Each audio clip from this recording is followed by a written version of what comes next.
The war was between Great Britain and the United States, but because the United States couldn't reach Great Britain, Canada was the stand-in.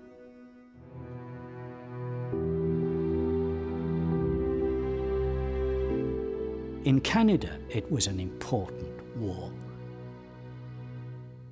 It helped create a sense of Canadian identity. Indians, whites, British, French Canadians, American loyalists who had gone to Canada, people who you might have thought wouldn't have gelled very well, all came together to help repel the American invasion of Canada. And that created, to some extent anyway, a sense of a Canadian identity and a Canadian destiny that was separate from the United States. For Canada, the lands and the freedoms that the people had worked so hard to preserve were still theirs. There was a greater sense of belonging and allegiance. People knew that they had fought for this, and they felt a sense of cohesiveness, so that there was more of I think, an even greater sense of loyalty.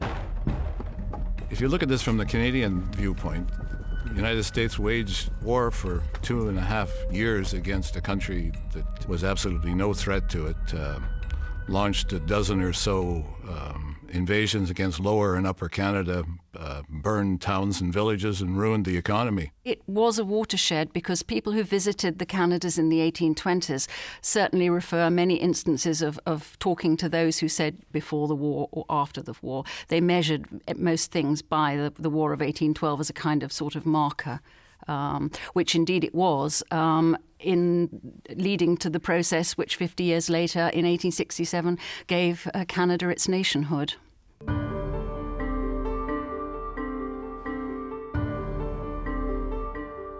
When the Americans came to Canada, and they did call the people up here Canadians, they probably didn't understand there were certain cultural nuances, that you had a huge block of French Canadian Catholics in Quebec, but you also had a strong element of loyalist settlers who had left the new United States at the end of the Revolutionary War. And they weren't sure what was going to happen if the Americans took over the Canada, whereas with the British, they sort of knew where they were going. And the British also did a pretty good job spinning the fact that if the U.S. took over all of Canada, that it would be a threat to not only their culture and their language, but also to their religion. The language rights also were very important, and that was one factor. Another factor would have been questions with regards to the rights that they already enjoyed under the British regime, including parliamentary democracy.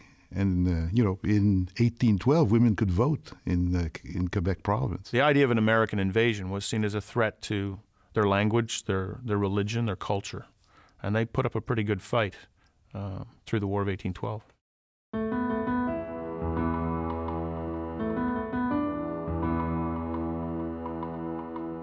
I think over a long period of time, the Canadians gained something from this because it became part of our founding history. There was a unifying incident that people were able to coalesce around. You need to have a founding history that you can teach that will unify people. This goes on to this day. The Salaberry is still in the school books. Every town in Quebec has a Salaberry Street somewhere and a Shadowgate Street in another place. Laura Secord, Isaac Brock, Tecumseh. We've taken on these people as our national heroes. And all three of those people have something in common. None of them were born in Canada. And probably only one of them might have defined herself as a Canadian. But the other two certainly wouldn't have. Canada at the time was British North America. A Canadian at the time would consider a British regular soldier one of their soldiers. That attitude continued on in the Canadian psyche, so it becomes Canadians beat the Americans at Kreiser's Farm. Canadians beat the Americans at the Battle of Queenston Heights. Canadians captured Detroit, Canadians burnt the White House, but the British lost the Battle of New Orleans.